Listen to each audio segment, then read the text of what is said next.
What's up, everyone, to another episode of Picks and Pucks. This is week 4 of games. Last week we had an above 500 week. This week, we have all wins.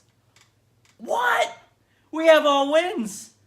Oh my god, what an incredible week this was. I mean, we had everything going right for us, and this is just, it's amazing. Man, this team, I swear, it's just, they're defending so well. They're letting in barely any goals, and they're scoring a ton. I mean, look at the score totals up here. This is the recipe to success, and they're doing it. It'd be amazing if they can keep doing this, of course. I mean, they're still young, yeah. They might have a regression a little bit, but I'm hoping if they do, that it won't be like a 10-game stretch. It'll be maybe like a 3 or 4-game stretch, kind of like they did at the beginning of the year.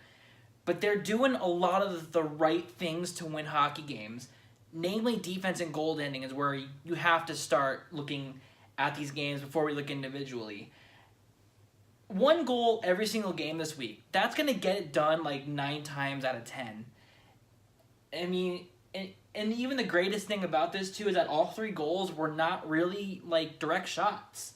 The Canucks game was a deflection. The Lightning's game, complete fluke. I mean, I still don't really understand how that one went in, but And then the Senators game, that one was also a deflection.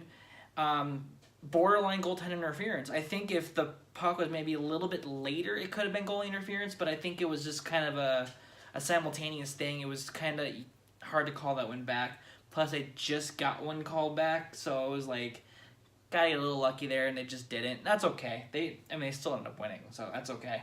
But yeah, they held pretty much all games, the other teams, to 31 or less shots. So their shot suppression is great still, which has been a theme the entire season. Their goaltending is on point. Defense is on point. That is how you get sustained success and sustained victories in the NHL right now. I mean, you can score a ton of goals, but if you keep letting in a lot of goals and you're not defending well, you're going to lose these like 4-3, 5-4 games. But when you have defense and goaltending, you're going to get a week like this. So let's get into it. First game here, Coyotes Canucks. Goal scored for the Coyotes. We have Goligoski, which I think that ended up being the first defensive goal this season. We have Keller scoring again. I think it was Galchenyuk who got him the assist, and Galchenyuk now I believe has 3 assists. All of them are off of like a poke check, off of like creating a turnover, which is amazing. Like, he's already creating an awesome upgrade to this team. And it's paying in dividends already. 4 points, 4 games. It's awesome. And we got Richardson and Krause, which I believe were both not empty netters, penalty kill goals, shorthanded goals. That's the word I'm looking for. Krause is an empty netter. But Richardson, geez, just killing it on the penalty kill right now with Grabner. Those two are a match made in heaven. You'll kind of see that throughout all these games, really. That's a pattern, but this penalty kill is insane. They have now 6 total goals. I think they're a +3 on the penalty kill, which is like, it's rare you're a plus. I mean, still early on, but I mean, if they somehow finish a plus on the penalty kill this year, that's just going to be out of this world. We have Archibald as a goal scorer for the Canucks. Again, that was like a tip-in kind of goal. Not much Kemper can do about it. Speaking of Kemper, he started this game, had an outstanding game. If he can, I mean, I think I mentioned this in previous videos. If he can keep playing that way, we have one of the best goaltending tandems in the league. There's no doubts about that. Nielsen, 26 of the 29, 1 empty netter. He played good. I mean, I don't know enough about him. I know he's not the starter, so it's hard to say whether I think Markstrom's a starter. It's hard to say whether he comes in and has a greater impact. You could say that really about all these games. So he played a respectable game. Shots on goal, Coyotes at 30 shots on goal, Canucks at 28, so fairly even there. both teams did not get a power play goal. This is the interesting stat, is the face-offs. Now, there's not a whole lot of centers right now for the Canucks. I honestly can't really even name one. Sorry. Because I know like Besser and Peterson are both out, but I think one or both are wingers, if I'm not mistaken. So I don't really know much about their centers and what kind of face-offs they can do, but the Coyotes have been a pretty good face-off team this whole year, so the fact that the Canucks had the edge in the face-offs, then that either says the Coyotes just had like an off night there, or the Canucks actually have pretty good face-off guys. But overall, man, this was a good game. Like, coming off of a long road trip, coming home for their first game, that's usually a tough game to win. So I'm really glad they pulled this one out. Let's move on to the Lightning game, and this one just out of nowhere. I mean, I still don't know what the heck happened in this game. But let's just get into the scorers here real quick. We have Osterley, Keller, Stepan, Hinostroza, Grabner with 2 goals, Panik with a goal. I mean, 6 different goal scorers in one game. Like, that is how you spread around scoring. And it's not just Keller who's doing the scoring. It's not just Galchenyuk. It's not any one person in particular. Like, yeah, sure, you'll see Keller twice here. You'll see Stepan twice. I think you'll see Richie twice. But you're still getting scoring from everywhere. And that's another big thing that's going on with their scoring right now. I believe both Grabner's goals were shorthanded goals as well. He has absolutely changed this penalty kill. I knew going in that he was just going to add like speed and a good chance to like capitalize off that speed, turning him into goals. I had no clue he was going to be this good on the PK, and I know Stepan made mention of that, but this is beyond anything I would ever have thought. This guy's speed is like ridiculous. He's creating so many chances just on the penalty kill alone.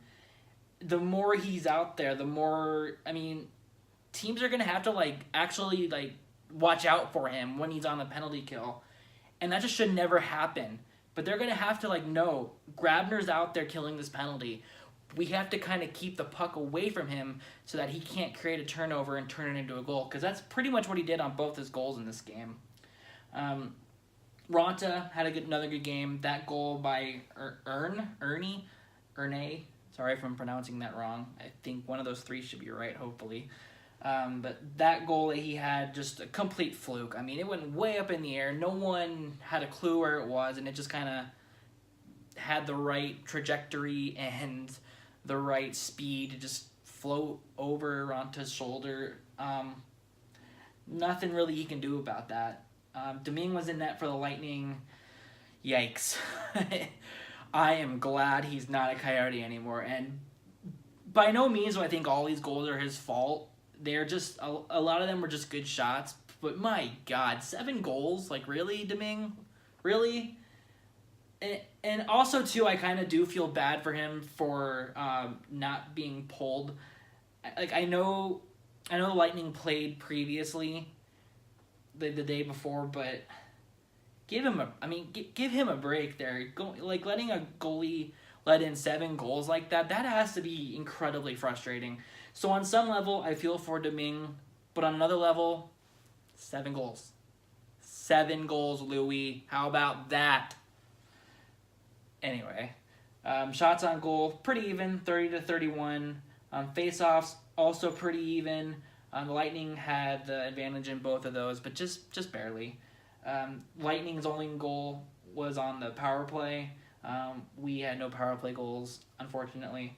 But yeah, I really don't know if Vasilevsky playing in net would have made a big difference. Maybe it would have been like a 4-1 game, but we really had the edge the entire game. I mean, this was such a well-played hockey game for the Coyotes. It's just so well played. And then we're going to move on to the Coyotes and Senators game from last night. And this was kind of another game like the Canucks game where you have a team who's not that great, been kind of slowing down from their hot start. this season. So it's a game where you think, okay, the Coyotes might have a tough time. No, this is not that Coyotes team. This is the Coyotes team that is going to play a team like the Senators and crush them. They cruised almost this whole game. I mean, I definitely at the start was thinking like, yeah, okay, this might be a tough game, and then Galchenyuk scores on a great hustle play 5 minutes into the game, and it's just like, okay, yeah, they're gonna win this game. Like, there's no doubt about that. So Galchenyuk gets his first goal as a Coyote. Great hustle play by him. I mean, he is really like changing the nature of this team into a skilled team, which is awesome. He has really helped push players down to where they need to be in the lineup, and I don't think it's any coincidence that we have won every single game since he's been back. Now, I don't think we're going to win every game now that he's back, of course. That's a little unrealistic. But it's definitely just no surprise that now we have our players playing where they need to play now that he's back, that we're actually getting our wins. So he's just been a tremendous help, and I cannot wait to watch him going forward. We had Richardson with a goal. Stepan had just an incredibly fluky goal. Just threw it on net. I think he was even getting off the ice by the time that one went in, and it was just like, all right, there goes Condon. We had Panik, and OEL gets a goal. That might be OEL's first goal of the year. I don't know. It was a power play goal, though. Sick shot. I'm happy he got that. Raanta, again, had an outstanding game. The only goal he let in for Menton, I think that could have been a goalie interference, possibly. Like I said earlier in the video, it was kind of one of those things where it was like almost simultaneous, where the player made contact with Raanta and the goal went in. So it is kind of like they called it a goal on the ice, so I think it was right to stick with that call. But he played good otherwise. Condon, 8 out of 11 saves, not good at all. Anderson, 22 of 24. I think even if Anderson had started this game, I don't think that was going to help the Senators much at all, unfortunately. The Coyotes are just a much better team, thank God. So into the stats now, we just destroyed them. 35 shots on goal to 26, so that's a +9 right there. 63.5% of the faceoffs to 36.5% for the Senators. I mean, that is just complete domination there. I think anytime if you're above 60% in a game, you're just dominating a team there. And then, as I mentioned, we were 1 for 2 on the power play, and we killed all of their power plays. So, my God, overall, what a good week. I mean, defensive goaltending, the main staples of this team right now that are definitely winning the games, but we're also getting the goals, finally. Getting the goals obviously helps, but the fact that we're only letting up 1 goal now, and I think this is our 4th straight game where we only let up 1 goal, like, that's going to get you a lot of wins. Now, I don't think they're going to just keep letting up 1 goal every game, but if they can keep it to like 1 to 3 goals, I think this team finally has enough scoring to where they can win those games more often than not. So, yeah, really looking forward to the next week's games. I think we have the Canes and the Flyers are going to be on the next video, but we have a kind of a weird home-and-home with the Flyers. So the next couple games are going to be a hard stretch. Canes are playing well. Flyers are obviously usually a top team in the league. So, you know, I think if they went like 2-1 in that next stretch, that's pretty good.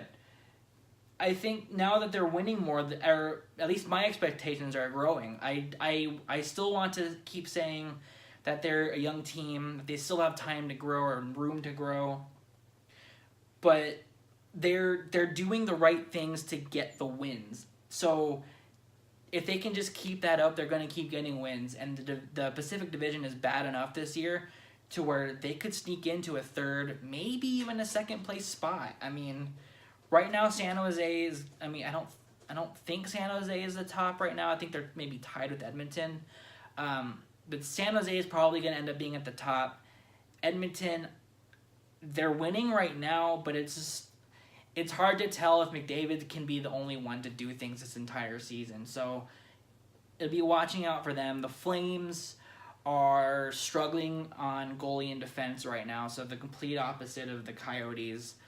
I really think we can be like a top 4 in the division this year, pushing for a third or a second spot in the division.